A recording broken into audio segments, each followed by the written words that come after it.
Dr. Hassan, my stand on the interest rate has been exactly the opposite of what the IMF wanted. 3 years ago, I filed a petition in the Supreme Court saying that the high interest rates introduced by Dr. Raza Bakir, governor, was not in the interest of Pakistan. High interest rates have been used traditionally in developed financial sector countries like in Europe or elsewhere, where expenditures respond to the rate of interest. When you raise the interest rate, for the case of businesses, you are cutting out investment, which it did, and what you are doing is that you are raising the cost of working capital. You are raising their cost of production, and you make businesses uncompetitive. Businesses have shut down all over Pakistan. High interest rates is a major complaint, so it doesn't work there. With the government, high interest rates have led to allocation from the budget for interest payments, which last year exceeded the entire tax collection of Pakistan. Now, you see, we have to remember that taxes are paid not just by the rich, but because of sales tax, they're paid by everyone in Pakistan, including the very poor.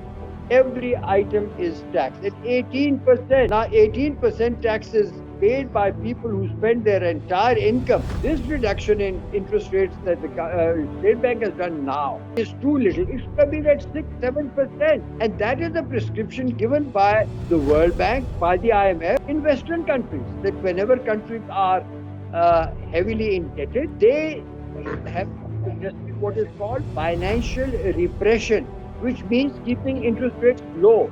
Didn't we see that after the 2008 financial crisis of Lehman Brothers and all, that interest rates across the West came down to 1%, 0%. Watch Federal Post. Bold and independent.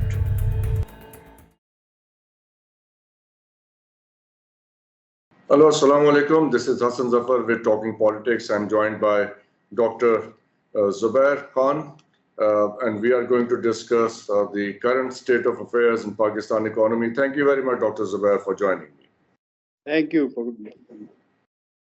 Let's start with the current situation. The government has reduced the markup from 21% to 17.5%. The fundamental question is, how do the people of Pakistan benefit from this change? Dr. Hassan, my stand on the interest rate has been uh, exactly the opposite of what the IMF wanted. 3 years ago, I filed a petition in the Supreme Court saying that the high interest rates introduced by Dr. Raza Bakir, governor, was not in the interest of Pakistan. High interest rates have been used traditionally in developed financial sector countries like in Europe or elsewhere, where expenditures respond to the rate of interest. Then by raising interest rates, you bring expenditure down and reduce the pressure on inflation. That is the whole logic of high interest rates. Now in Pakistan, because the financial sector development is very small and most expenditures are not on credit cards or credit, but only expenditures which are on credit are the working capital of businesses or investment by businesses, and the other is the government borrowing for budgetary to finance the budgetary deficit. Now, in both cases, when you raise the interest rate, for the case of businesses, you are cutting out investment, which it did, and what you are doing is that you are raising the cost of working capital. You are raising their cost of production, and you make businesses uncompetitive. Businesses have shut down all over Pakistan. High interest rates is a major complaint, so it doesn't work there. With the government, high interest rates have led to allocation from the budget for interest payments, which last year exceeded the entire tax collection of Pakistan. Now, you see, we have to remember that taxes are paid not just by the rich, but because of sales tax, they're paid by everyone in Pakistan, including the very poor. Every item is taxed at 18%. Now, 18% tax is paid by people who spend their entire income on items which are subject to sales tax, means that they are subject to a tax of 18%. It is not an indirect tax for them. It's going from their budgets. Now, see, we were collecting taxes from the poor and giving it as interest payments to who?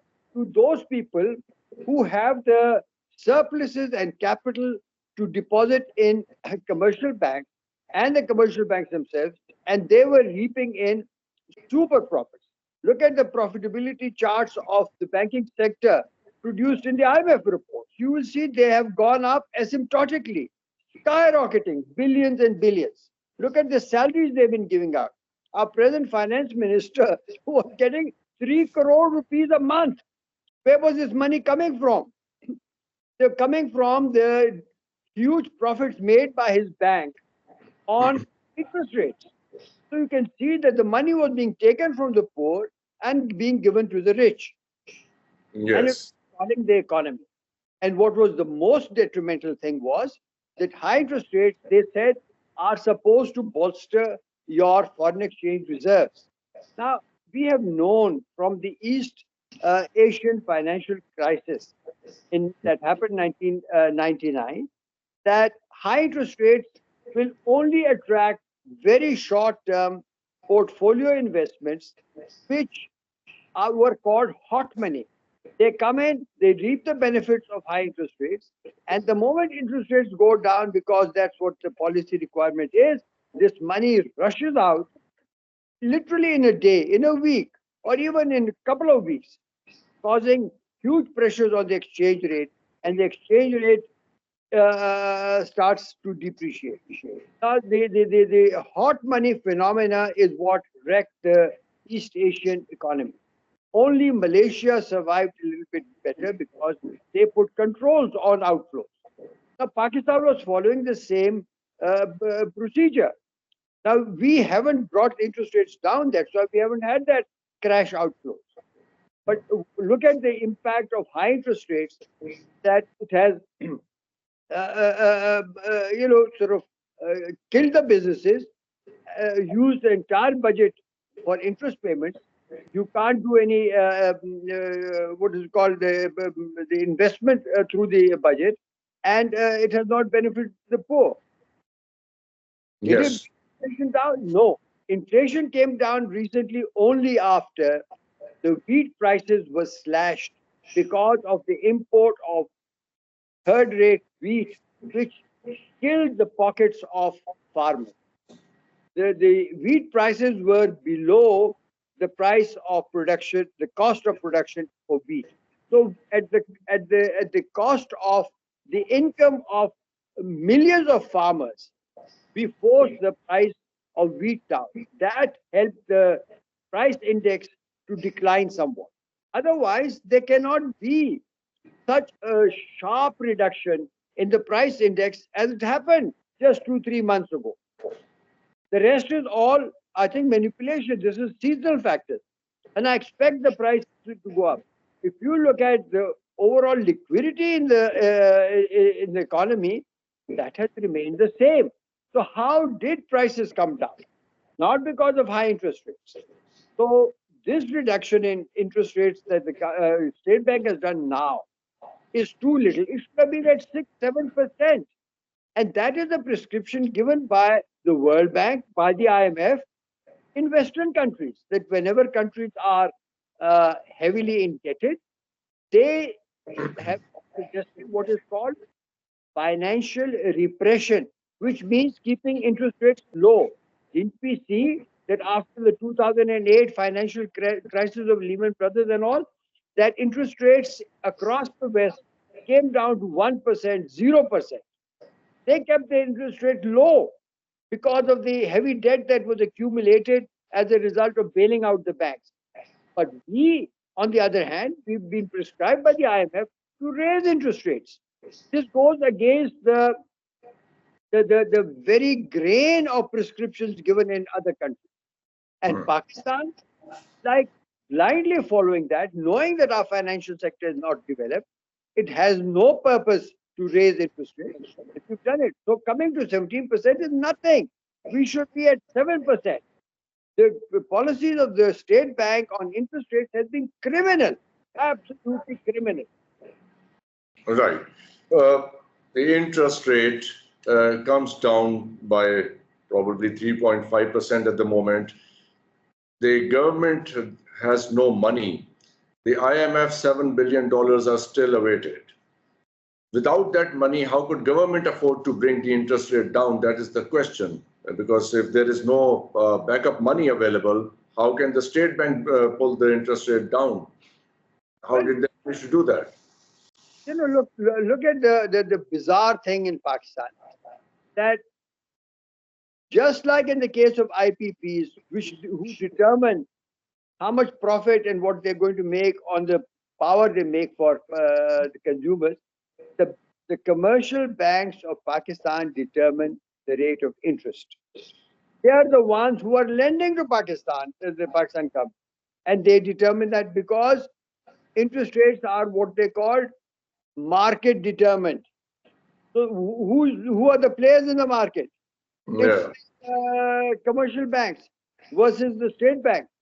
If the commercial banks are not ready to lend at lower interest rates, how will the state bank ask them to bring it down? But the state bank wanted to keep the interest rates high. Very, very bizarre behavior by them. So now that they're trying to bring the interest rates down a little bit, this is not going to cause an outflow of foreign currency. Because right now your exchange rate is stabilized because of tough import controls. We have a current account, shall we say, balanced more or less in the last 4, 5, 6 months. And this is all because that we have shut down the economy. Yes. We don't allow imports. Every big import has to be cleared. And Yes. it is only cleared when Because there the are. industrial sector, Dr. Saab, because the industrial sector is totally frozen, there is no industry working, so the import for the industry, the machinery or the raw material, it's all totally halted. So the imports are frozen and the balance sheet looks good because the between the import export balance, the balance of trade, that looks good. So there is no activity and therefore the dollar rate is stable. It doesn't indicate anything healthy at the moment. It indicates that the economy is halted altogether. Nothing is happening. Is that true? Absolutely, I agree with you on that analysis. And Right. industry is also shutting down because of electricity. You see, look at the cost of electricity. Look at the high Cent. rates. I mean, the IPP agreements are have been going on since the mid 1990s, and it is the only investment in Pakistan, or I would say anywhere in the world, where the rate of return on equity has been guaranteed at a high rate, 18%. It's no longer you can consider to be an investment. It's like a bond. You have to pay us so much. And in fact, what has happened is that the calculations done by the recent 2020 committee on IPPs, they had estimated that many of the IPPs are making a return on equity which is close to 50, 60, 70%. Excess profits are being made and corrective action should have been taken. That was never taken.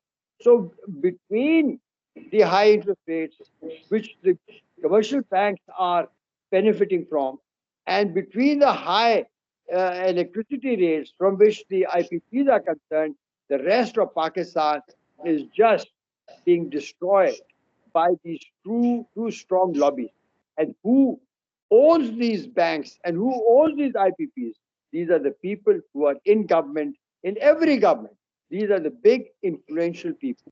Till today, if you go and try and find out who are the shareholders in the IPPs, you will not be able to get that information because that information is being kept very secret because it will expose the collusion there was between members of the government who were owners of the IPPs making agreements which are extremely beneficial to the IPPs and signing off because they themselves are owners of the IPPs. So So that these is are the real establishment. That is the real establishment. Yes. The cabal, if you allow me to say, a very interesting revelation you have made, Dr. Saab, and that is whatever happened in May, June. The farmers were not able to sell wheat at the given price of 3,900 that was determined by the government. And now, because they are compelled to sell it at around maybe 2,300 for 40 kilos.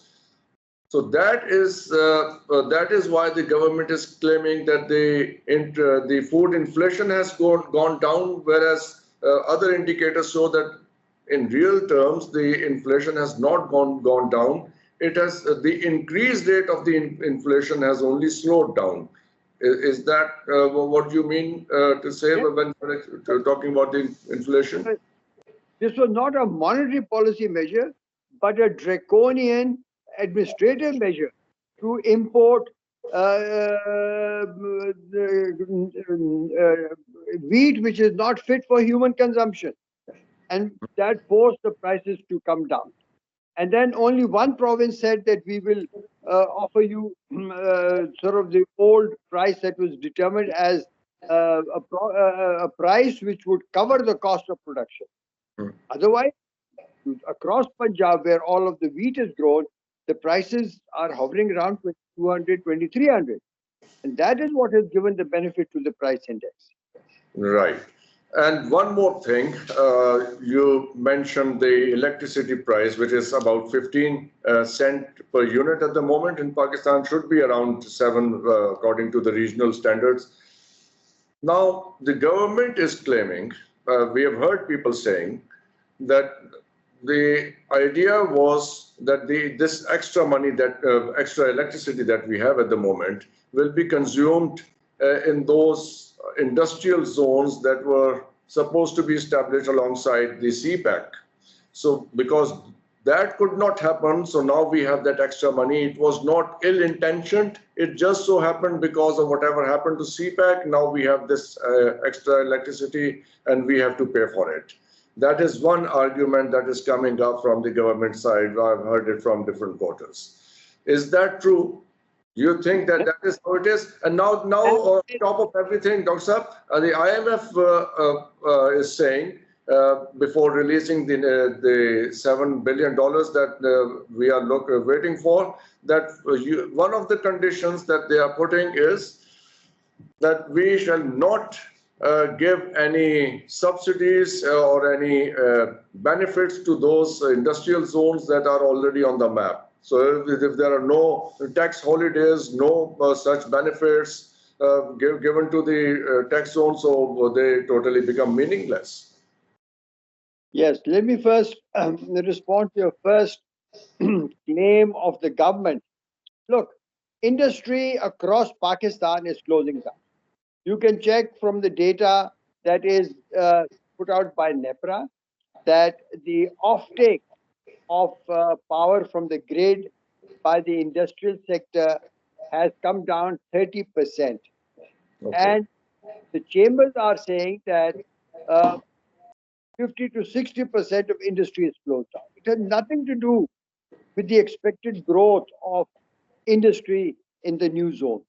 Under the conditions in Pakistan, we know that no one is ready to invest.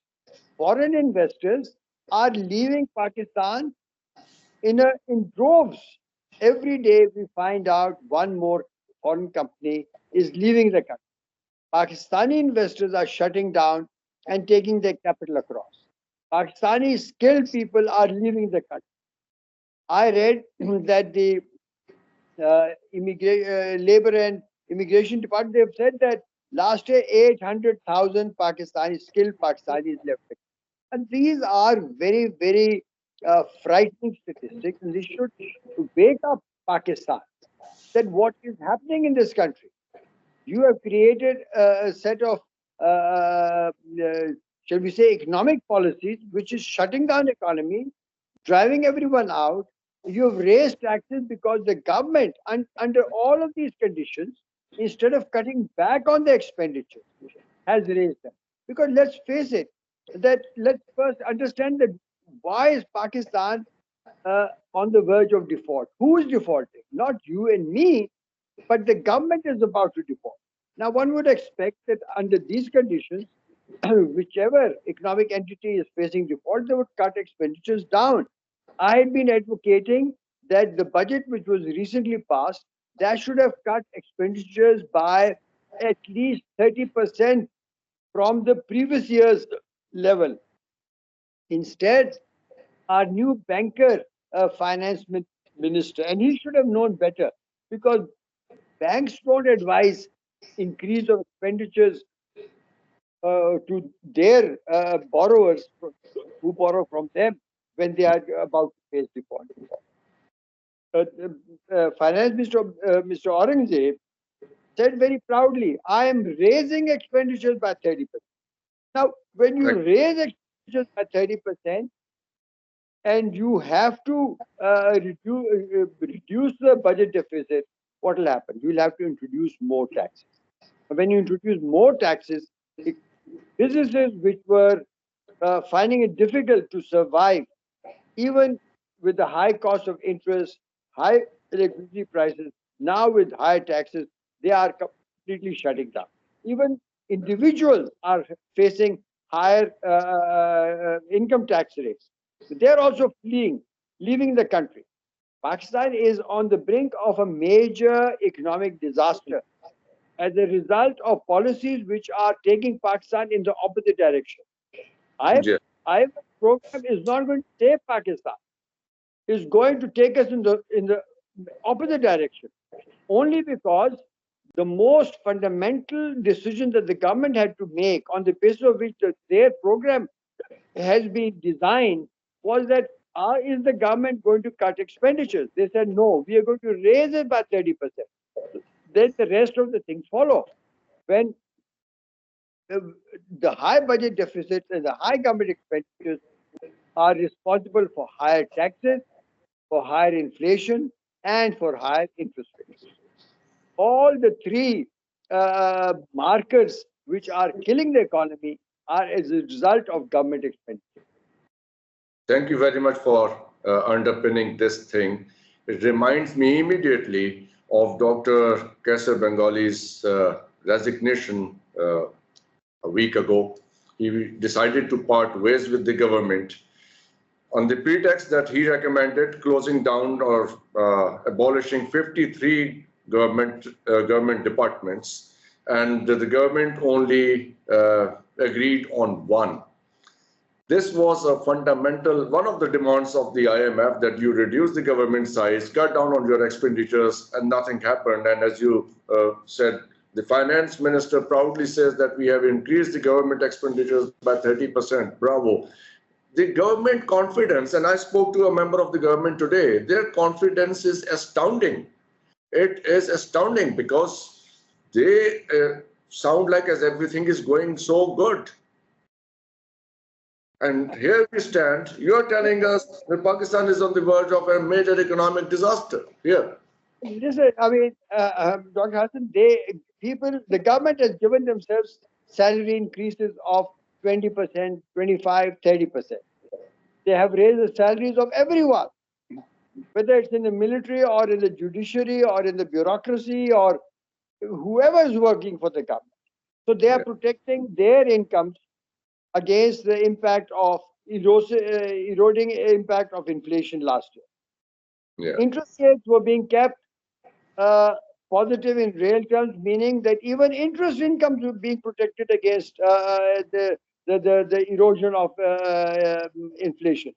But everyone else's incomes have been reduced because of inflation. Now, when you have so much money, I mean, you notice that the restaurants in Islamabad are always full. They become expensive and they are still very full because there's a certain class who is raking it in. These are all public servants. These are all politicians.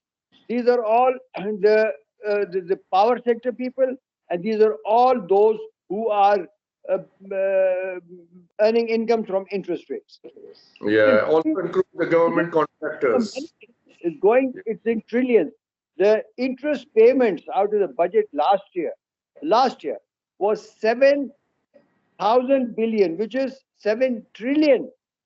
Now, where is this money going? Obviously, being sent not for any productive use. Yes, it's not evaporating in thin air, it's going somewhere. When money is stolen or embezzled, it certainly goes somewhere.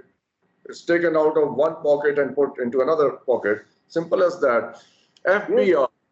FBR says that their capacity to collect taxes is only 1.1 trillion rupees. The target was 18 trillion rupees. And now the government is setting the target for the next year, 24. What is happening with FBR? Are they losing their senses, or what is all this? Because on the one hand, they're saying we can't collect taxes more than this, and they're setting the target more than twice. What will happen? They will become, they'll start extracting money from poor people, everyone. They'll call them up, order audits, squeeze money out of people, even if they are not due to pay taxes. You see, I told you that with high expenditures come higher tax expectation, because the government has to pay itself. They have to spend. Look at the way they go around Islamabad. The protocols, the number of cars, the cars given to government officials, that facility had been monetized already. They are not supposed to use official cars. All I see is green number plate cars, whether it's here or Lahore. Every, Amazing amount of every, money is being spent and wasted. So for that, they have to collect taxes from you and me. This is exactly. what's happening over here. And just 2 days ago, the Sindh government issued an order that they just to buy new cars for the government officers, hundreds of them. But double cabins for all the assistant commissioners across Punjab. Yes, Unbelievable what they're doing. unbelievable. And they're building 20 new villas for the bureaucrats in the DHA Lahore. You must be knowing that.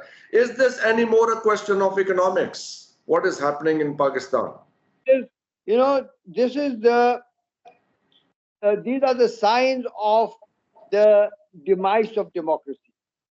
The early Greek philosophers who had proposed the democratic system, they had warned that democracy will fail when the people in power start to accumulate resources for themselves and not for the people. That is when democracy will go. And this is exactly what's happening in Pakistan. I expect that this will lead to social unrest and a lot of turmoil on the streets, sooner or later. And if we wish to set things right, what are the things that we need to do? Oh, that's a long list. We'll have to do a separate program for that. We will have to do another program, yes. What happen under it is not. Well, let me tell you what will not do, what will not set the things right. A small Yes. tinkering here, small tinkering there. Cancer Bengali is a friend. I mean, what he's talking about is peanuts. I'm talking about 30% cuts across all government departments. By cutting down a few departments doesn't mean anything. I'm talking about 30% cuts in total expenditures of all governments, federal, provincial, and local governments.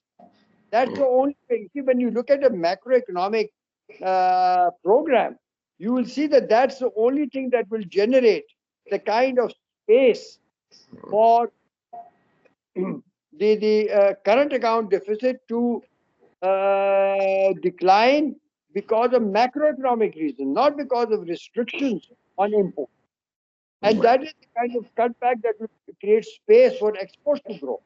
No one is talking of exports. If you notice, last 3, 4, 6 months, no one has talked of exports.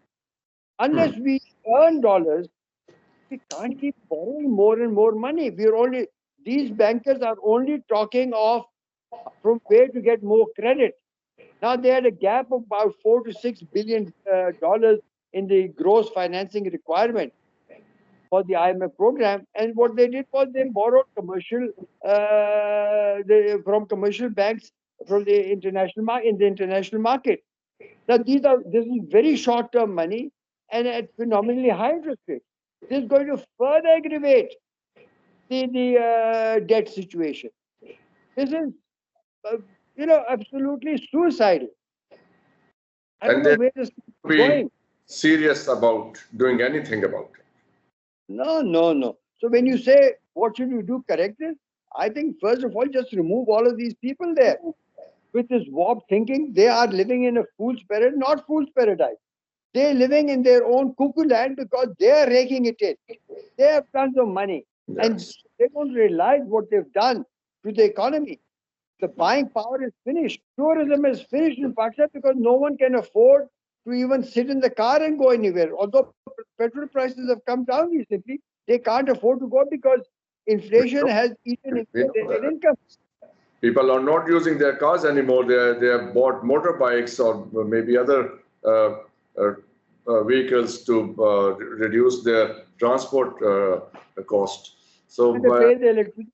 yeah, as you speak, really, Shakespeare's line echoes in my mind. Time is out of joint, cuts his spite. Whatever, I was born to set it right. So thank you very much, Dr. Saab. In the next sitting, I would want that we can talk more extensively about how to set things right. Thank you very much for your time today. And thank you very much for watching. The Office, Pakistan, Zindabad.